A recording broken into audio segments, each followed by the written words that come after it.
রফিকদা, আকাশের দিকে তাকালে আর ভরসা পাই না। এই কড়া রোদ আর পোকার উপদ্রব সব মিলিয়ে মনে হচ্ছে এবছরও ফসল ঘরে তোলা দায় হবে। একদম সত্যি কথা বললি দীপক। মহাজন তো দাদনের জন্য তাগাদা শুরু করে দিয়েছে। এই ক্ষেতটুকু ছাড়া আর কি সম্বল কি আমাদের? শুধু মহাজন কেন, বাড়িতে কমলা আর মোহন, ওদের মুখের দিকে তাকালে বুকটা ফেটে যায়। ওই মোহনের পড়াশোনার খরচ সব মিলিয়ে যেন একটা গোলক ধাঁধায় আটকে গেছি। চাষি হওয়াটাই আমাদের সবচেয়ে বড় অপরাধ রে। সারা দিন হাড় ভাঙা খাটুনি, আর দিনের শেষে হাতে থাকে শুধু ঋণের খাতা। দেখছিস না ধানের পাতাগুলো কেমন হলদে হয়ে যাচ্ছে? দেখছি রফিকদা, পোকা তো কম নয়। গতবার সারের দাম বেড়েছিল, এবার জলের খরচও বেড়েছে। সব কিছুর দাম বাড়ছে, শুধু আমাদের ফসলের দামটা বাড়লো না। মহাজনকে কি বলবো আমাদের ধানের দামটা একটু বাড়িয়ে দিতে? মহাজন কি আর আমাদের কথা শোনে? ও তো নিজের পকেট ভরাতেই ব্যস্ত। ওদের ব্যবসার হিসেব আর আমাদের চাষের হিসেব তো আর এক নয়। তবু যদি সবাই মিলে একবার বলি, যদি ধানের দামটা ন্যায্য পাওয়া যায় তাহলে ঋণের কিস্তিটা শোধ করার সহজ হতো। মোহনও আমাকে প্রায়ই বলে চাষবাসের পদ্ধতি বদলাতে হবে। মোহন তো শিক্ষিত ছেলে, ও অনেক কিছু বোঝে, কিন্তু এই পুরনো চাষের অভ্যেস কি সহজে বদলায়? আমাদের তো প্রজন্মের পর প্রজন্ম মাটি সম্বল। জানি, কিন্তু এই তপ্ত দুপুরের রোদে বসে মনে হচ্ছে আমরা কি সত্যিই কেবল খেটে মরবার জন্যই জন্মেছি? এমন কোনো উপায় কি নেই যাতে একটু সচ্ছলতা আসে? জানি না ভাই, এখন তো মনে হচ্ছে প্রকৃতিও আমাদের সাথে শত্রুতা করছে। একদিকে খরা, অন্যদিকে ঋণ। এই গ্রামের নিস্তব্ধতা যেন আমাদের যন্ত্রণারই সাক্ষী। তবু রফিকদা, হাল ছাড়লে কি চলে? মোহন বলছে সে কোনো একটা পথ খুঁজছে। দেখা যাক ওপরওয়ালা কি করে। চলো আবার কাজে নামি। রোদে বসে থাকলে তার পেটে অন্ন জুটবে না। দেখি কদিনের মধ্যে যদি বৃষ্টি নামে। হ্যাঁ চল চল, এই তো আমাদের জীবন। যতক্ষণ শরীরে দম আছে ততক্ষণ এই মাটির সাথেই লড়াই। কিন্তু এই লড়াইয়ের শেষ কোথায় কে জানে।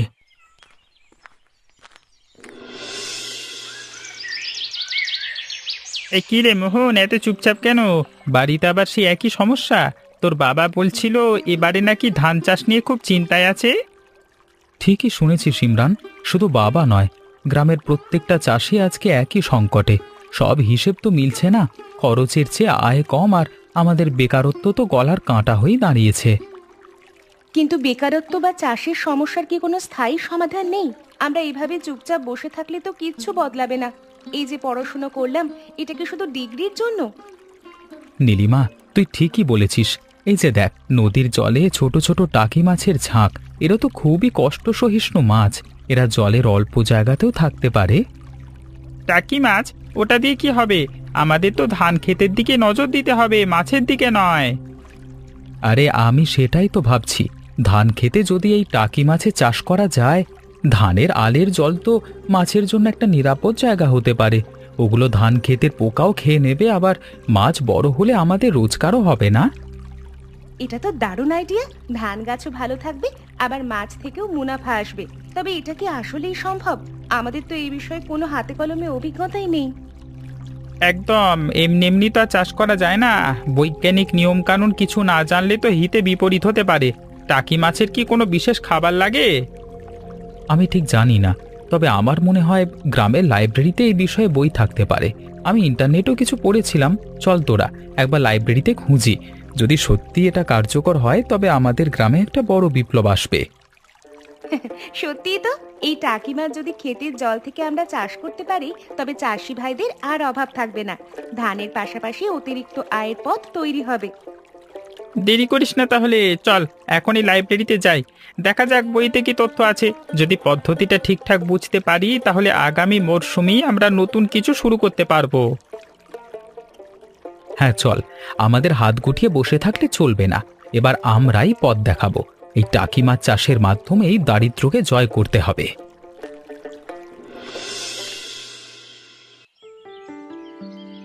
দেখ ইমরান, এই তো পেয়েছি।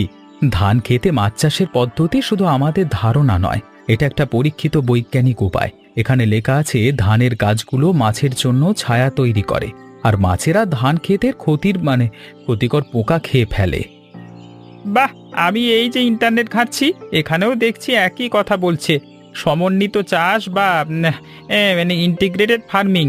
এমনকি এতে নাকি রাসায়নিক সারের ব্যবহারও কমে যায়, কারণ মাছের বিষটা জৈব সার হিসেবে কাজ করে। তার মানে এটা কেবল মাছ চাষ নয়, এটা ধানের ফলন বাড়ানোরও একটা কৌশল। বইতে তো আরো বলছে এই পদ্ধতিতে ধানের ফলন অন্তত 10 থেকে 15% বাড়তে পারে। আমার তো বিশ্বাসই হচ্ছে না এত সহজ একটা সমাধান এতদিন আমাদের চোখের সামনে ছিল। সহজ বললে ভুল হবে নীলিমা, এর জন্য প্রচুর পরিশ্রম দরকার। যেমন খেতে লালগুলো খুব শক্ত করে বাঁধতে হবে যাতে মাছ বেরিয়ে না যায়, আবার জল যেন সবসময় একটা নির্দিষ্ট উচ্চতায় থাকে সেটাও খেয়াল রাখতে হয়। সেটা কোনো বড় সমস্যা নয়।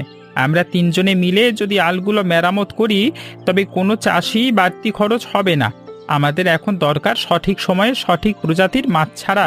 বইতে বলছে টাকি মাছের মতো রাগী স্বভাবের মাছ হলে ভালো, কারণ এরা প্রতিকূল পরিস্থিতিতেও বেঁচে থাকতে পারে। আমাদের আত্মবিশ্বাস এখন তুঙ্গে। এতদিন যে বেকারত্ব আর হতাশা আমাদের ঘিরে ছিল, এই পরিকল্পনা যেন তার আলো দেখাচ্ছে। আমরা যদি এটা সফল করতে পারি তবে দীপক কাকা আর রফিক কাকাদের মুখেও হাসি ফুটবে। ঠিক বলেছিস, এবার আমাদের আর দেরি করা চলবে না। সব তো জানা হলো, এবার কাজ শুরুর পালা। আমাদের মোড়ল মশাইয়ের কাছে যেতে হবে। তার অনুমতি আর সমর্থন ছাড়া গ্রামবাসীরা হয়তো শুরু করতে ভয় পাবে। মোড়ল মশাই হয়তো প্রথমেই রাজি হবেন না। আমাদের খুব গুছিয়ে সব বলতে হবে। বলতে হবে যে এটা কেবল আমাদের ব্যক্তিগত লাভ নয়, পুরো গ্রামের কৃষকদের জন্য। হ্যাঁ, কাল সকালেই আমরা মোড়ল মশাইয়ের কাছারি ঘরে যাব। এখন বইগুলো গুছিয়ে রাখা যাক। আজ মনে হচ্ছে জীবনে প্রথম কোনো একটা সঠিক লক্ষ্যে পৌঁছালাম। এত রাতে হঠাৎ কি এমন জরুরি কথা? দিনভর তো ক্ষেতের খাটুনির পর শরীরটা আর চলে না। তা তুই আবার কি নতুন জ্বালা নিয়ে এলি বলতো? মা, আমি আর বন্ধুরা মিলে একটা উপায় বের করেছি। বাবা ক্ষেতের ধান তো বাঁচবে না এইভাবে, কিন্তু আমি যেটা ভাবছি তাতে ধানও হবে, আবার বাড়তে একটা আয়ের পথও খুলবে। কি বলছিস এসব? চাষের জমিতে ধান ছাড়া আর কি হয়? তুই কি ওই বইয়ের পোকা বইয়ের পোকাদের পাল্লায় পড়ে উল্টোপাল্টা কিছু ভেবেছিস? লোকে জানলে হাসাহাসি করবে। বাবা, হাসাহাসির কিচ্ছু নেই। আমরা ধান খেতে টাকি মাছ ছাড়ার কথা ভাবছি। এতে ধান গাছের গোড়ার জলও পরিষ্কার থাকবে, আবার মাছগুলো বড় হয়ে বিক্রিও করা যাবে। গ্রামের অনেকেই তো এতে উপকৃত হতে পারে। মাছ ধানের জমিতে? ধানের ক্ষতি হবে না তো? শেষমেশ যা একটু ফসল পাওয়ার আশা আছে তাও কি নষ্ট হয়ে যাবে? আমাদের যা দারিদ্র্য, তাতে কোনো ঝুঁকি তো সামলানোর ক্ষমতা নেই। না মা, ক্ষতি হবে না, বরং মাছগুলো ক্ষেতের ক্ষতিকর পোকা খেয়ে ফেলবে। আমি আর ইমরান সব তথ্য যাচাই করে দেখেছি। আমাদের এখন শুধু সাহসের দরকার, আর তোমাদের সমর্থন দরকার। আমারও তো ইচ্ছে করে তোকে বড় কোনো কাজে দেখি, কিন্তু এই জমি এ মাটি তো আমাদের শেষ সম্বল। যদি কিছু খারাপ হয়, লোক মুখে শুনলে কি আর ঘর মুখ দেখাতে পারবো? কিন্তু এভাবে ঋণের বোঝা টেনে কতদিন আর চলবো গো? আর কতবার মহাজনের দরজায় হাত পাতবো? ওর চোখে মুখে তো মিথ্যে স্বপ্ন নেই। একবার না হয় বিশ্বাস করেই দেখি। বাবা, বিশ্বাস করো, আমরা সব বুঝেছি। আমরা মোড়ল মশাইয়ের কাছেও যাব। তিনি যদি রাজি হন তবেই তো গ্রামের মানুষেরা সাহস পাবে। তোমরা শুধু আমার পাশে থেকো। দোটানায় পড়ে যাচ্ছি রে মোহন।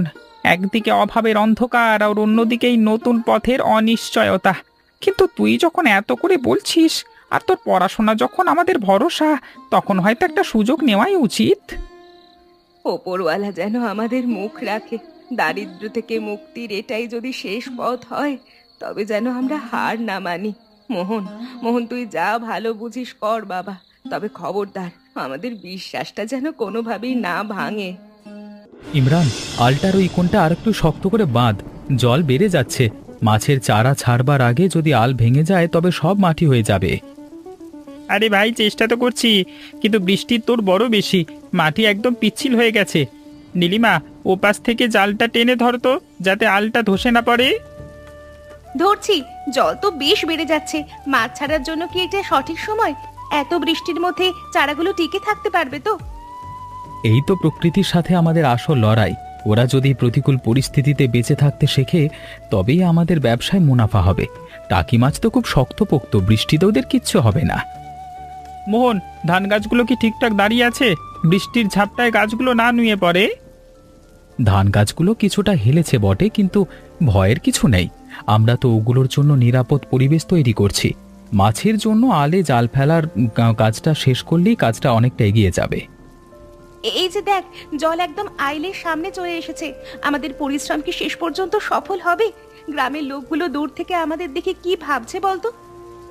কেউ ভাবছে আমরা পাগল, কেউ বা ভাবছে আমরা বেকার বলে এমন অদ্ভুত শখ করছি, কিন্তু আমরা সফল হলে তখন সবাই বুঝবে এটা শখ নয়, এটা ছিল লড়াই।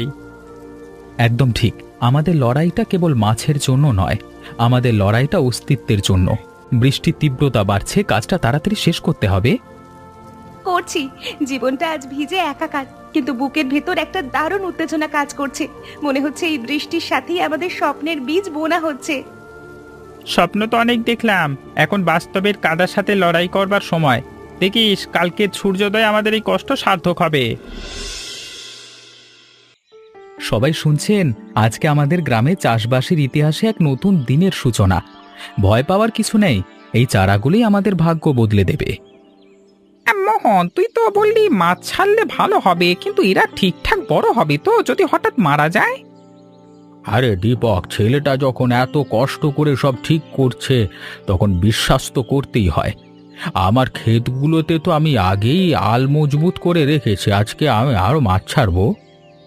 সত্যি কি পোকা ধরবে না? ধান যদি বাড়ে তবে তো আমাদেরই লাভ। মোহন, তুই আমাদের দেখিয়ে দে কিভাবে ছাড়তে হয়। অবশ্যই। ক্ষেতের আলগুলো তো এখন একদম সুরক্ষিত। খুব ধীরে এই পাত্র থেকে মাছের চারাগুলো জলে ছাড়তে হবে। জোরে ফেলবেন না, চারাগুলো যেন ভয় না পায়। দেখুন মাছগুলো কত চঞ্চল, এরা ধান গাছের গোড়ায় আশ্রয় নেবে। পোকামাকড় খুঁজে এরা পেট ভরাবে আর আমাদের ধান গাছগুলো বাড়বে নিশ্চিন্তে। দেখ রফিক, কেমন জল ঘেঁটে বেড়াচ্ছে। এতদিন শুধু ধান নিয়ে ভেবেছি, এখন যেন ক্ষেতটা প্রাণ ফিরে পেল। আমার মনের ভয়টা যেন ধীরে ধীরে কেটে যাচ্ছে। একদম ঠিক বলেছিস মোহন, তুই আমাদের চোখ খুলে দিলি। আগে জানলে কত বছর আগে আমরা এমনটা করতে পারতাম। এই দৃশ্যটা আজ সবাই মনে রাখবে। গ্রামের সব চাষি মিলে যখন একজোট হয়ে নতুন কিছু করার স্বপ্ন দেখে, তখন আর অভাব থাকবে না। বাবা, আপনারা শুধু মাছ ছাড়লেন না, আপনারা এক নতুন ভবিষ্যতের বীজ বপন করলেন। এই পুকুর থেকে এবার আমরা মাছের পাশাপাশি সোনালী ধানের প্রাচুর্য পাব। জয় হোক এই নতুন পদ্ধতির। মোহন, তুই আমাদের ঋণের বোঝা থেকে মুক্তি দেওয়ার পথ দেখাচ্ছিস। আজকে থেকে আমরা সবাই মিলে এই সমবায়কে সফল করব। শুনছো, বাইরে তো বৃষ্টি কমছেই না, বরং বাড়ছে। এভাবে চললে তো ক্ষেতের ধানগুলো নষ্ট হয়ে যাবে। মোহন তো সকালে বলেছিল সব ঠিক আছে, কিন্তু আমার তো বুকটা কাঁপছে গো। আমি জানি ক্ষেতের জল তো উপচে পড়ছে। আগের বারে এমন বৃষ্টিতে ধানগুলো সব তলিয়ে গেছিল। এবার তো তার উপর টাকি মাছের চারাও রয়েছে। যদি মাছগুলো ভেসে বেরিয়ে যায় তবে সব গেল। আমি তো ভয় পাচ্ছি অন্য কারণে। ধানগুলো এখন বেশ বড় হয়েছে, এটাই তো কাটার সময় বলো। কাল যদি বৃষ্টি না কমে, তবে কি ধান কাটা সম্ভব হবে? ধানগুলো পচে গেলে আমাদের আর কি থাকবে বলো তো? মোহনের কথা মতো আলগুলো শক্ত করে বেঁধেছিলাম, কিন্তু প্রকৃতি তো আর আমাদের কথা শোনে না। এ অতিরিক্ত বৃষ্টি যেন অভিশাপ হয়ে দাঁড়িয়েছে। মোহন তো একা গিয়েও দেখে এসেছে, কিন্তু সে তো আর বৃষ্টির বেগ থামাতে পারবে না। সে তো তার বন্ধুদের নিয়ে কত স্বপ্ন দেখছিল। আর যদি সব জলে ভেসে যায়, তবে ওর কি আর মুখ তুলে দাঁড়ানোর সাহস থাকবে? ও ছেলেটা খুব আবেগী দীপক। আবেগ দিয়ে তো আর পেট ভরে না কমলা। আমরা তো চাষি, আমাদের তো প্রকৃতির সাথে লড়াই করেই বাঁচতে হয়। আমার ভয় হচ্ছে মাছ আর ধানের এই সমন্বিত লড়াইয়ে আমরা বোধহয় শেষ রক্ষা করতে পারবো না। কিন্তু অন্য চাষিরা তো বলছে মোহনের বুদ্ধিটা দারুণ। রফিক তো আজ বিকেলে খুব প্রশংসা করছিল। সব যদি বৃথা হয়ে যায়, তবে কি আমরা কিচ্ছু করতে পারবো না? হ্যাঁ, আমি ভাবছি কালকে ভোর হলে আমরা যদি সবাই মিলে জমিতে নামি, জল যদি খুব বেশি না বাড়ে, তবে কালই ধানগুলো কেটে ফেলা উচিত। মাছগুলো অন্য কোনো গর্তে বা নির্দিষ্ট এলাকায় সরিয়ে নেওয়া যাবে। হ্যাঁ, সেটাই ভালো। কাল রফিক আর বাকি চাষিদের খবর দাও। তোমরা যদি দল বেঁধে নামো, তবেই তো তাড়াতাড়ি কাজ শেষ হবে। ঠিক বলেছ, কালকের দিনটাই আমাদের জীবনের সবচেয়ে বড় পরীক্ষার দিন। যদি ধান আর মাছ দুটোই বাঁচাতে পারি তবেই আমাদের সমবায়ের সার্থকতা। ঘুমিয়ে পড়ো, ভোর হওয়ার অপেক্ষায় থাকতে হবে। রফিকদা, বিশ্বাসই হচ্ছে না, গত রাতের বৃষ্টির পর ভেবেছিলাম সব শেষ, কিন্তু আজকেই সোনালি ধান আর মাছের প্রাচুর্য দেখে মনে হচ্ছে স্বপ্ন দেখছি। ঠিকই বলেছিস দীপক, ওই যে দেখ জালের কাছে কতগুলো বড় বড় টাকি মাছ ধরা পড়েছে। ধানের ফলন তো গতবারের চেয়ে অনেক বেশি। মোহনের বুদ্ধিটা যে এভাবে আমাদের বাঁচিয়ে দেবে তা কে জানতো। বাবা কাকা দেখছেন, শুধু ধান নয়, মাছের আকারও বেশ ভালো হয়েছে। আমাদের পরিশ্রমের ফল আজকে আমাদের চোখের সামনে। গ্রামের সবাই এখন অবাক হয়ে দেখছে যে ধান খেতেও মাছ চাষ সম্ভব। তুই আমাদের নতুন দিশা দেখিয়েছিস রে মোহন। আগে সারা বছর ধানের কথা ভেবে ঘুম হতো না, কিন্তু আজকেই ফসল আর মাছ বিক্রি করলে সব ধার শোধ হয়ে যাবে। আমার চোখের কারণে চোখের কোণে যে জল দেখছিস তা কষ্টের নয় রে, তৃপ্তির। সত্যি মোহন, এই মাছগুলো বাজারে নিয়ে গেলে ধানের দামের চেয়েও বেশি মুনাফা পাবো। আমাদের গ্রামটা এখন হাসছে। আগে যারা আমাদের দেখে উপহাস করত, আজকে তারাই আমাদের কাছে পরামর্শ চাইছে। এটাই তো আমাদের আসল জয়। আমরা শুধু নিজেরাই স্বাবলম্বী হচ্ছি না, গ্রামের বাকিদেরও শিখিয়ে দিচ্ছি কিভাবে কম খরচে বেশি লাভ করা যায়। এই সোনালী ধানের হাসি আমাদের সবচেয়ে বড় পুরস্কার। ঠিক বলেছিস, আজকে আমার আর কোনো ভয় নেই। আমাদের হাতে এখন কাজ আছে, আর আছে নিজেদের চাষের বিশ্বাস। মোহন, তুই আমাদের গ্রামের নতুন সূর্য। একদম, চল দ্রুত বাকি ধানগুলো কেটে ফেলি। এমন প্রাচুর্য আর দিনভর কাজের পর মনে হচ্ছে আমরা আবার আগের সুখের দিন ফিরে পেয়েছি। আজকের দিনটি আমাদের গ্রামের জন্য স্মরণীয়। যারা একদিন অসম্ভব ভেবেছিল, আজকে তারাই আমাদের সামনে নতুন পথ খুলে দিয়েছে। মোহন, ইমরান, নীলিমা, তোমাদের এই ছোট্ট উদ্যোগ আজকে বড় এক শক্তির রূপ নিয়েছে। এটা আমাদের একার জয় নয় মোড়ল মশাই, এটা আপনাদের সবার বিশ্বাস আর ধৈর্যের জয়। আমরা শুধু মাধ্যম ছিলাম না, আর আপনারা ছিলেন সাহস। আজকে আমাদের এই কৃষি এবং মৎস্য সমবায় সমিতি আনুষ্ঠানিক পথ চলা শুরু করলো। বন্ধুরা, এই যে দেখুন, আপনাদের ক্ষেত থেকে পাওয়া মাছ বিক্রির লভ্যাংশ, এটি আপনাদের ন্যায্য পাওনা, যা আপনারা নিজেদের পরিশ্রমী অর্জন করেছেন। আসুন আসুন, সবাই একে একে মঞ্চে এসে আমাদের ভাগের মুনাফা গ্রহণ করুন। রফিক কাকু, এটা আপনাদের কষ্টার্জিত ফল। আজ থেকে আমাদের এই সমিতি আপনাদের প্রতিটা বিপদে পাশে থাকবে। এরপর থেকে বীজ থেকে বাজারজাত করা সবই আমরা একসাথে করব। ভাবতেই পারিনি এমন দিন আসবে। এই টাকা শুধু টাকা নয়, এটা আমাদের নতুন স্বপ্নের শুরু। মোহন, তোমরা আমাদের ছেলে হয়েও যা করলে তা কোনোদিন ভুলবার নয়। মোড়ল মশাই, আমাদের ঘরে ছেলেগুলো আজকে পুরো গ্রামের ভরসা হয়ে উঠেছে। আজকের এই আনন্দ আমাদের দীর্ঘ দিনের ক্লান্তি ধুয়ে মুছে ফেলছে। তোমরা সবাই আজকে থেকে আর একা নও, এই সমবায়ই আমাদের আসল শক্তি। আজকে থেকে গ্রাম নতুন পরিচয়ে পরিচিত হবে। মোহন, তোমাদের এই সমবায় সমিতি যেন গ্রামের প্রতিটি ঘরে সাফল্যের বার্তা পৌঁছে দেয়।